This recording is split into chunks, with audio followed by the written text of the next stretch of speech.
ॐ नमो नारायणाय। नारायण।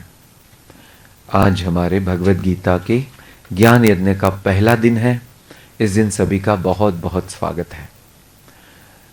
भगवत गीता ये ऐसे सुंदर ज्ञान की गंगा है कि जिसको पाने के लिए बहुत बड़ा आशीर्वाद चाहिए। तो हम सबने अपने अपने माता और पिताजी को याद करना चाहिए और उनसे आशीर्वाद लेना चाहिए। अपने अपने गुरु को याद करिए और उनसे आशीर्वाद लीजिए। अपने अपने इष्ट देवता को याद करिए, उनसे आशीर्वाद लीजिए। नारायण। तो कोई भी काम, हम मंगल काम जब शुरू करते हैं तो हमारे साथ आशीर्वाद होना बहुत जरूरी होता है। क्यों? क्योंकि आशीर्वाद से वो काम पूरा होता है।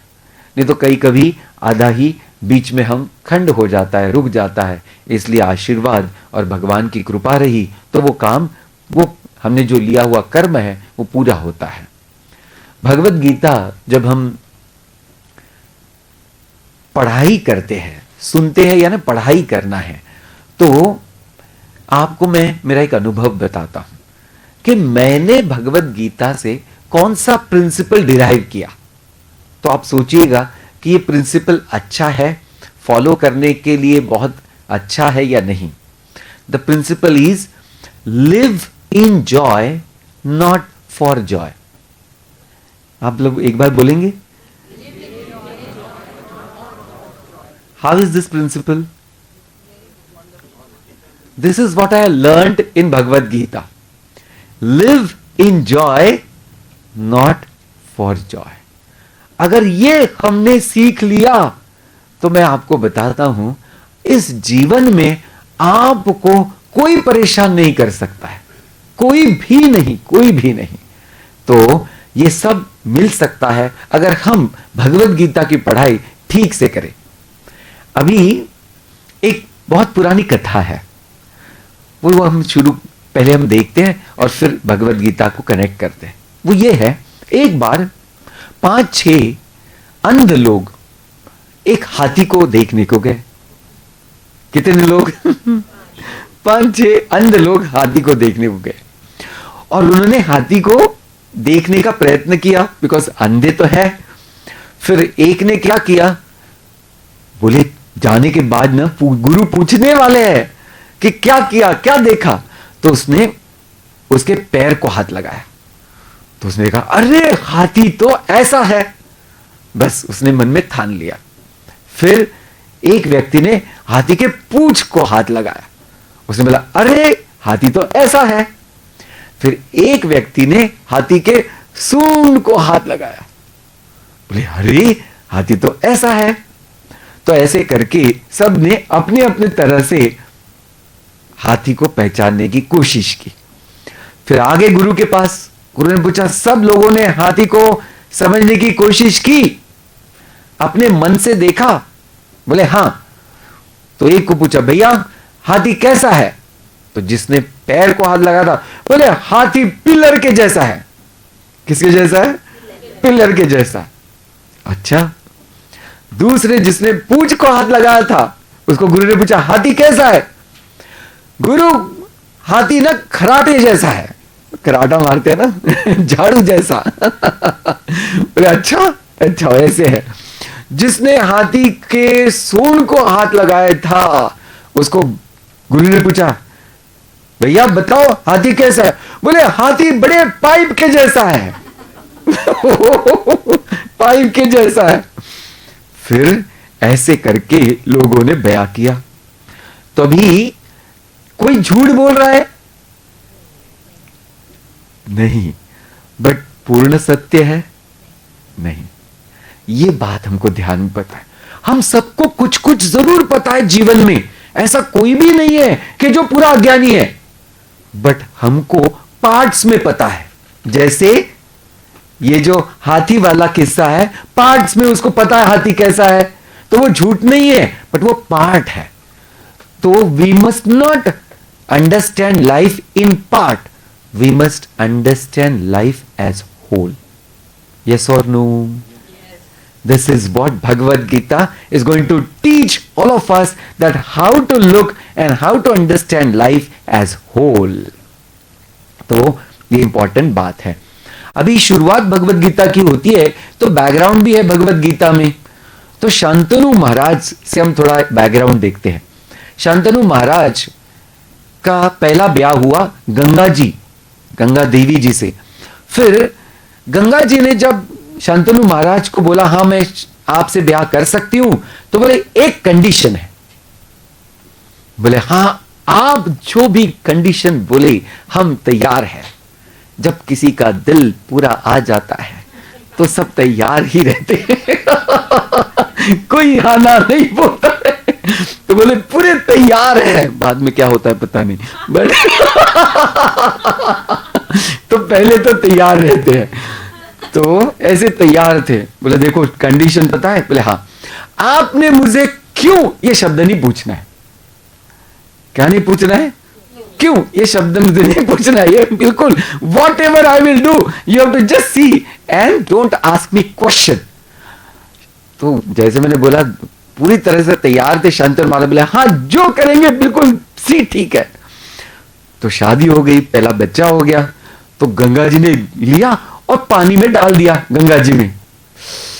अरे बाबा वो देखा उन्होंने ऐसे 7 बच्चों को पानी में डाल दिया. अभी शांतनु महाराज इतने इंपेशेंट हो गए, इतने इंपेशेंट. उन्होंने बोला अरे अभी ये बच्चा नमक डालो, क्या कर रहे हो. तो गंगा जी ने बोला आपने मेरा जो कंडीशन था उसको तोड़ा. कि पूछा क्यों. अभी ये बच्चा आप रखो मैं चली. तो बोले अरे रे रे रे ये मुझे तो बच्चे का कोई अनुभव ही नहीं, क्योंकि आपने सभी डाल दिए थे. तो अभी मैं कैसे संभालूंगा इनको. बोले एक आप मेरी विनती है. बोले क्या. बोले इसको बड़ा कर दो और फिर मेरे पास भेज दो. तो गंगा जी बोले ठीक है इसको मैं बड़ा करूंगी. इसको पूरा वेद शास्त्र पूरा के पूरा पढ़ा करके युद्ध शास्त्र फिर आपके पास भेज दूंगी. तो ऐसे आ गए भीष्म पितामह वापस. किसके पास? शांतनु के पास. और उनका नाम क्या था? सही नाम देवव्रत. क्या नाम था उनका? देवव्रत. भीष्माचार्य जी का नाम था देवव्रत. तो फिर इतने अच्छे बहुत ही लायक पुत्र और बहुत बड़े संग्रामी, बहुत अच्छे योद्धा, कितनी सारी क्वालिटीज उनमें थी. तो ऐसे व्यक्ति को पाने के बाद शांतनु महाराज बहुत खुश थे. लेकिन कुछ दिन बीत जाने के बाद हमारे देवव्रत ने देखा कि अरे मेरे पिताजी कुछ बड़े शांत शांत रहने लगे, बोलते नहीं है आजकल, जिसको आजकल की लैंग्वेज में डिप्रेशन का डिसीज बोलते हैं. तो ऐसे कुछ वो थोड़े डिप्रेस दिखने लगे थे. तो बोले क्या हो गया पता नहीं चल रहा. मंत्रियों से पूछा तो मंत्रियों ने भी कुछ पता है नहीं. फिर उन्होंने उनके पीछे एक स्पाई छोड़ा. तो स्पाई ने बताया अरे बोले ये किसी के प्रेम में है और वो प्रेम थोड़ा सफल नहीं हो रहा है. अच्छा. तो जा करके फिर भीष्म पितामह ने याद पूरा देखा कि कौन है क्या है. तो एक सत्यवती माता थी देवी जी के जिनको शांतनु महाराज ने प्रपोज किया, लेकिन उन्होंने भी बोला एक कंडीशन है. तो अभी वो कंडीशन से डरते थे. पहली कंडीशन बड़ी कर रहे होंगे तो दूसरे कंडीशन से वो बोले, तो इसलिए वो सोच रहे थे कि करना हाँ बोलना है कि नहीं बोलना है. तो जब भीष्माचार्य गए सत्यवती माता के पिताजी के पास, तो बोले क्यों आप ना कह रहे हो. तो बोले देखो देवव्रत एक कंडीशन है. बोले कौन सी कंडीशन. बोले अगर सत्यवती का जो पुत्र होगा वो हस्तिनापुर के गद्दी में बैठेगा, ऐसा शांतनु महाराज वचन देते हैं, तभी हम उसकी शादी करेंगे, नहीं तो नहीं. अभी देखो कितना कड़क कंडीशन है. यानी भीष्माचार्य जी यहां तैयार है, इतने बड़े हैं and is completely a right person. But अभी उन्होंने ये सुना, उन्होंने आगे सोचा ना पीछे, वही प्रतिज्ञा कर दी कि जो सत्यवती माता का पुत्र होगा वही इस हस्तिनापुर का राजा होगा, और उन हस्तिनापुर की और उस राजा की रक्षा मैं करूंगा, यह मैं आपको वचन देता हूं। तो तुरंत सत्यवती जी की शादी शंतनु महाराज से हो गई। फिर दो बच्चे हुए, एक का नाम था चित्रांग और एक का नाम था विचित्र वीर्य। तो वो भी बड़े हो गए। तो चित्रांग बड़ा अच्छा था, वो युद्ध करने में भी अच्छा, बहुत अच्छा, एक उन्होंने युद्ध की कला भी सीख ली थी। तो उसने एक युद्ध खेलने गया और वो उधर मारा गया। फिर से एक ही व्यक्ति रह गया। तो अभी उसको सब लोग बहुत ज्यादा प्रोटेक्ट करने लगे, करे भैया अभी आप कहीं नहीं जाओ, मैं ये करूंगा, मैं ये करूंगा। तो वो थोड़ा सा वीक रह गया। तो क्योंकि जिसको ज्यादा ही प्रोटेक्शन होता है उसको कैसा रह जाता है, समझ में आ गया? थोड़ा सा विचित्र रह जाता है। तो इसका नाम इसलिए विचित्र था शायद। ओके, तो ऐसे ही हमारे विचित्र महाराज जी अभी तैयार है। अभी उनसे शादी कौन करेगा? उसकी शादी करनी है। सत्यवती माता ने बोला भीष्माचार्य जी अभी आप ही काम करो। बोले इसको लेके जाएंगे तो शायद ही कोई राजकन्या बोलेगी शादी करने को। बोले आप जाओ और राजकन्या को कोई ले आओ। भीष्माचार्य जैसी आज्ञा माता, वो गए और तीन तीन राजकन्या को ले आए। एक नहीं तीन। तो एक थी अंबा, दूसरी थी अंबिका, तीसरी थी अंबालिका। तीन राजकन्या को ले आए। अभी तीन राजकन्या आ गई, सत्यवती माता को प्रणाम किया। उसमें कि अंबा ने पहले ही बोल दिया कि देखो मैंने आपके विचित्र से शादी करने वाली हूं। बोले क्यों? बोले आप सुनना चाहते हो? नहीं सुनना चाहते। उसको पता चल गया कि ये बहुत तेज लड़की है। तो उसने हाँ बोला कि हाँ आपको क्या करना है? बोले मुझे वापस जाना है। बोले जाओ वापस जाओ। फिर अंबिका रह गई और अंबालिका रह गई। तो ये अंबा वापस गई, उसका किसी के साथ प्रेम था, लेकिन उसने बोल दिया कि देखो आपको किसी ने अभी चुरा करके लेकर के गए, आप वहां उसके घर में रह के आए, अभी हम आपसे नहीं शादी करेंगे। तो बड़े परेशान होगी, वापस आ गई वो। तो सत्यवती माता जी को उन्होंने बोला कि देखो ऐसे ऐसे बात हो गई मेरे जीवन में। तो बोले सत्यवती माता बोले फिर मैंने तो आपको पूरा भी स्वतंत्र दिया, आप कहीं भी जा सकती हो। बोले नहीं मुझे शादी करनी है। बोले करो। बोले नहीं भीष्माचार्य जी से। बोले मैं नहीं कुछ कह सकती, आप ही जाओ। आप ही पूछो उनको। बोले वो एकदम बहुत प्रतिज्ञावादी है, मैं नहीं कुछ बोल सकती हूं। वो इतनी तेज लड़की थी, वो गई मैं ही प्रपोज करती हूं। हाँ देखो कब की बात है, तो लड़की अभी प्रपोज करती थी तब भी।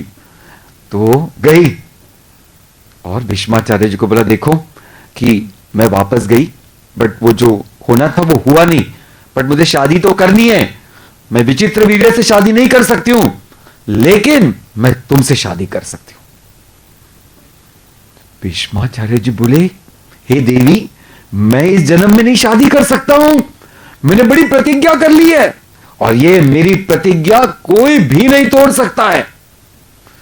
अभी न घर के न घाट के, उसको इतना गुस्सा आया, उसको पहले तेज लड़की, इतना गुस्सा आया, इतना गुस्सा पूछो मत। वो गई जंगल में और उसने तपस्या करनी शुरू कर दी, महादेव जी को प्रसन्न किया। महादेव जी को बोला आप मुझे वर दो ताकि मैं भीष्माचार्य जी को मार डालूं। महादेव जी बोले कोई नहीं कर सकता, ये वर नहीं दे सकता हूं मैं। तो बोले नहीं मुझे करना ही है। बोले नहीं हो सकता है, चले गए। फिर से तपस्या की, फिर ब्रह्मा जी को प्रसन्न किया, ब्रह्मा जी आ गए। ब्रह्मा जी को ही बोला तो देखो ब्रह्मा जी ने बोला एक मार्ग है। बोले कौन सा मार्ग है? बोले अगर आप तैयार हो तो। बोले हां किसी भी लिए तैयार है। बोले आपको ये जन्म छोड़ना पड़ेगा, ये शरीर। फिर क्या? बोले दूसरा शरीर लेना पड़ेगा। बोले फिर क्या? और वो शरीर नपुंसक व्यक्ति का लेना पड़ेगा, चलेगा? अभी वो इतनी तेज और इतनी तैयार थी, उसके अंदर की द्वेष की भावना इतनी प्रज्वलित हुई थी, उसे बोला मैं तैयार हूं। तो ये जाकर बन गई श्रीखंडी नेक्स्ट जन्म में। तो अंबा चली गई उधर। अभी अंबिका और अंबालिका, तो ये विचित्र वीर्य का ऐसा हुआ कि वो कमजोर तो था ही, कुछ दिन रहा और वो चल बसा ऊपर, उसकी डेथ हो गई। अभी फिर से हस्तिनापुर को राज सिंहासन खाली, कोई नहीं है। फिर सत्यवती माता को एक आइडिया आ गई, बोले चलो अभी भीष्माचार्य को पकड़ सकते हैं, कोई है ही नहीं। तो उन्होंने बुलाया, पुत्र यहां आ जाओ, कि देखो आप अभी ऐसा करो कि आप ही ये दोनों से शादी करो, क्योंकि अभी तो इमरजेंसी सिचुएशन है। इमरजेंसी भीष्माचार्य बोले मैं कोई इमरजेंसी वगैरह नहीं जानता हूं, मेरा जो प्रतिज्ञा है वो सर्वश्रेष्ठ है। आपकी इमरजेंसी और आपका देश, मैं सिर्फ उसका रक्षक हूं। ओ, फिर वो बोले क्या करें? बोले माता मैं आपको एक अच्छा प्लान बता सकता हूं। बोले क्या? आपके प्रथम पुत्र वेदव्यास जी, वो बड़े ही ताकतवर है, बड़े ज्ञानी है, बड़े योगी है, वो कुछ भी कर सकते हैं, आप उनको बुलाओ।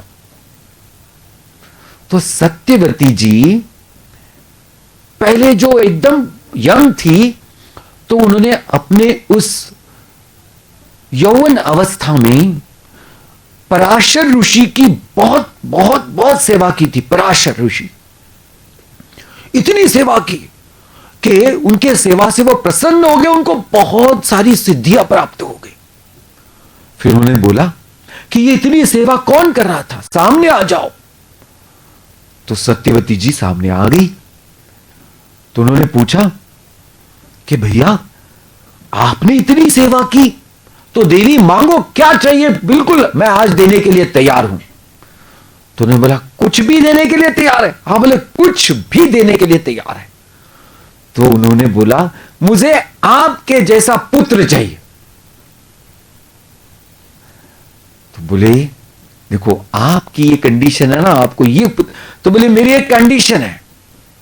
देखो कंडीशन बड़ी खराब होती है, एक बार कंडीशन लग गई कि बड़ा तो इसलिए अनकंडीशनल जीवन जीना चाहिए। तो कंडीशन है। बोले बोले कौन सी कंडीशन? बोले मैं आपको पुत्र तो दूंगा, लेकिन वो आपके पास कभी नहीं रहेगा।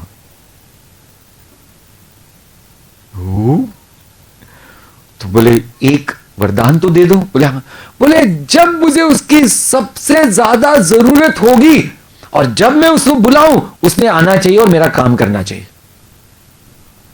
तथास्तु तथास्तु। तो अभी वो समय आ गया, उसने वेद व्यास जी को बुलाया। वेद व्यास जी आ गए। बोला माता जी बोलिए क्या करना है? पिताजी के वचनानुसार मैं तैयार हूं। बोले देखो ये दोनों को भी पुत्र होना चाहिए, तो आपके योगिक शक्ति से आप इनको संतान दीजिए। तो वेद व्यास जी ने अपने योगिक शक्ति से एक एक को पुत्र दिए। तो पहले जो थी वो बहुत डर गई और इसलिए उसने आंखें बंद करी, वो तेज सह नहीं पाई, इसलिए धृतराष्ट्र कैसे पैदा हो गए? अंधपुत्र। फिर दूसरी जो माता थी वो तो डर ही गई, बोले अरे ये पहले का क्या हुआ? तो उसने अपने दासी को भेज दिया। तो फिर हो गए विदुर, और फिर तीसरी माता से हो गए पंडु। तो ऐसे तीन पुत्र हो गए, धृतराष्ट्र, विदुर और पंडु। तो फिर पंडु को राजा बनाया गया, कुंती से उनकी शादी हुई, और फिर पांडव हुए, फिर कौरवों की शादी हुई, मीन्स धृतराष्ट्र की शादी हुई गांधारी से। फिर उधर भी एक कंडीशन आ गई। तो गांधारी की जब शादी हो गई तो गांधारी को बोला गया कि आपको हस्तिनापुर नरेश के साथ शादी करने वाले हैं, और आकर के शादी कर दी धृतराष्ट्र से। तो उनको बड़ा बुरा लगा। तो बोले चलो ठीक है जैसे है, क्योंकि भीष्माचार्य ऐसी फिगर थी कि कोई कोई नहीं बोल सकता था उनको। फिर उन्होंने पट्टी बांध ली। लेकिन उनका भाई उनसे बड़ा प्रेम करता था, शकुनी, उसने दूसरी प्रतिज्ञा ले ली। बोले जिसने मेरे बहन का जीवन बर्बाद किया, ऐसे सारे कुरु वंश को मैं बर्बाद कर दूंगा। तो ऐसे ये शकुनी महाराज क्यों बदमाश थे, इसकी वजह से वो ऐसा था। तो ये सब अभी आ गया है, एक खिचड़ी बड़ी पक गई है, और इसमें बहुत सारी कथा आपको जैसे पता है कि फिर उनको वन में जाना पड़ा, बिकॉज बड़ा दूध का प्रोग्राम हुआ। और फिर भगवान कृष्ण ने बोला अर्जुन को, अर्जुन अभी तुमको 3 काम करने हैं। बोले कौन से? पहले तो आपको पशुपास्त्र पाना है। कौन सा अस्त्र? पशुपास्त्र, यानी शिव जी को प्रसन्न करके शिव जी का महान अस्त्र है वो पाना है। फिर इंद्र से उनका वज्र पाना है। फिर बोले ब्रह्म अस्त्र तो तुम्हारे पास है ही, जो द्रोणाचार्य ने तुमको दिया है, बट अभी तुम अपनी तपस्या बढ़ाओ ताकि आप इतने शक्तिशाली हो जाओ कि आप युद्ध में एक बहुत बड़े योद्धा बन के रहना चाहिए। तो ये तपस्या शुरू हो गई अर्जुन की। देखो 12 साल तपस्या की अर्जुन ने, 12 साल। और कैसा था अर्जुन, अभी ध्यान देना। फिर पशुपास्त्र मिल गया, फिर इंद्र के पास वो गए, और जब इंद्र के पास में गए तो इतने शक्तिशाली, इतने तेजस्वी, तो मेनका जी वहां जो थी उनको बड़ा प्रेम हो गया अर्जुन से। उन्होंने अर्जुन को प्रपोज किया। अर्जुन ने बोला देवी मैं तो आपको माता के रूप में देखता हूं। क्यों? बोले क्योंकि मैं तो यहां कोई बड़े ध्येय से आया हूं, मुझे तो इंद्र का वज्र चाहिए। बोले मैं ये आपके साथ इधर शादी रचा करके ये मनोरंजन वाला काम यहां नहीं करने आया हूं। तब उसको इतना गुस्सा आया, उसने उसको शाप दे दिया, 1 साल तक तुम नपुंसक बनकर रहोगे।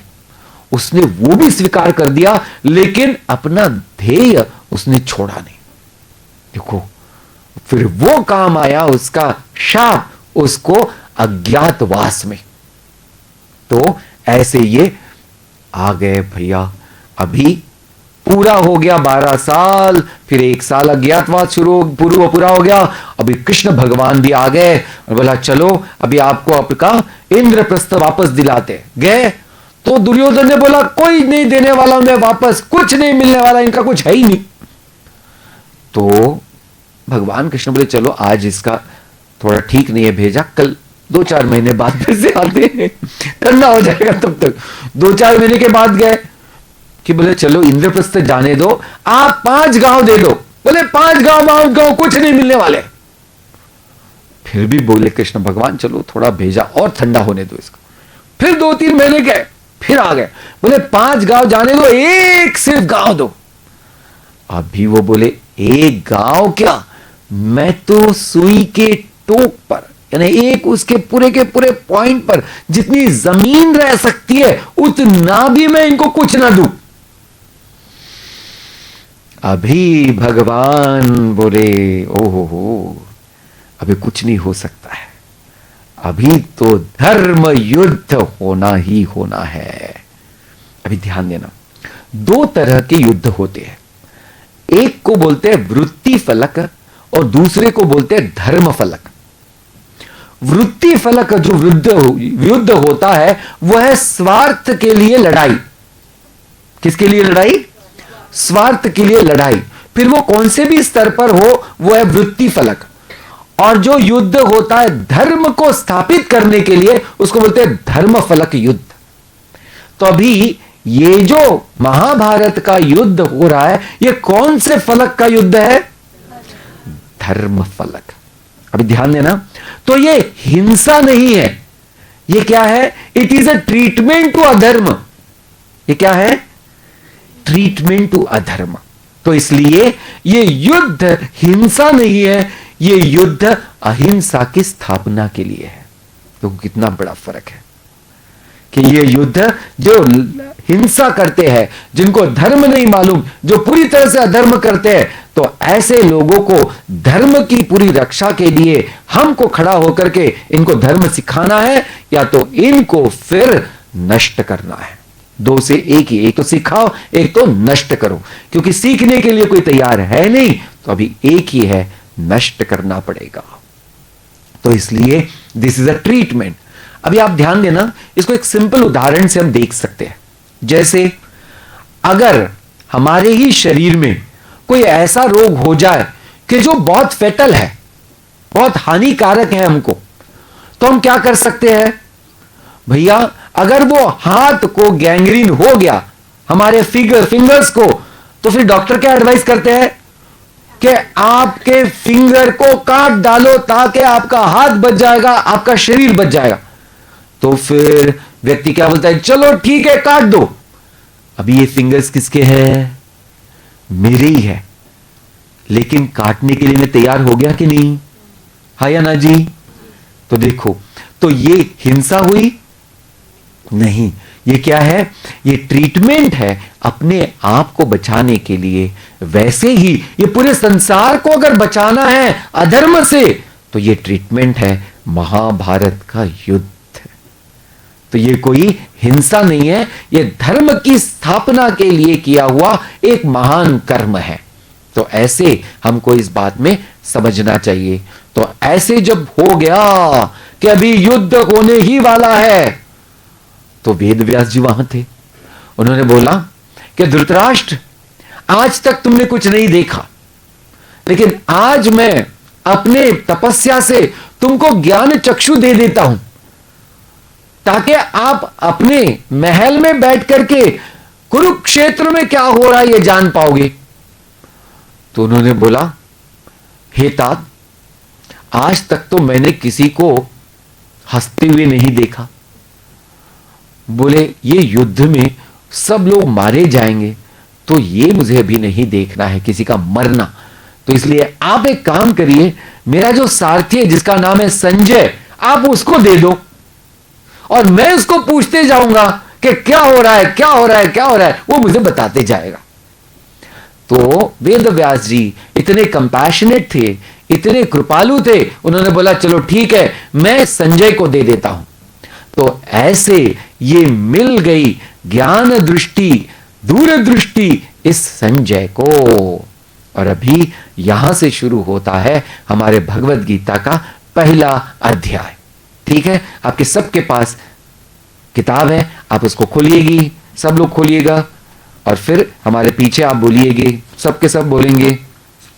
क्विक हम एक एक श्लोक बोलने वाले हैं, ताकि हमको 3 दिन में यह अध्याय पूर्ण करना है। ठीक है, तो इसका सार हम आपको बता देंगे बहुत अच्छे से, प्रेम से। अभी फर्स्ट श्लोक of Bhagavad Gita, please repeat. ओम श्री परमात्मने नमः।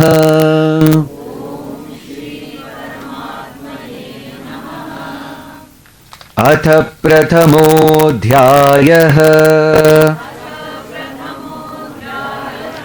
धृतराष्ट्र उवाच। धर्मक्षेत्रे कुरुक्षेत्रे समवेतायुयुत्सवः।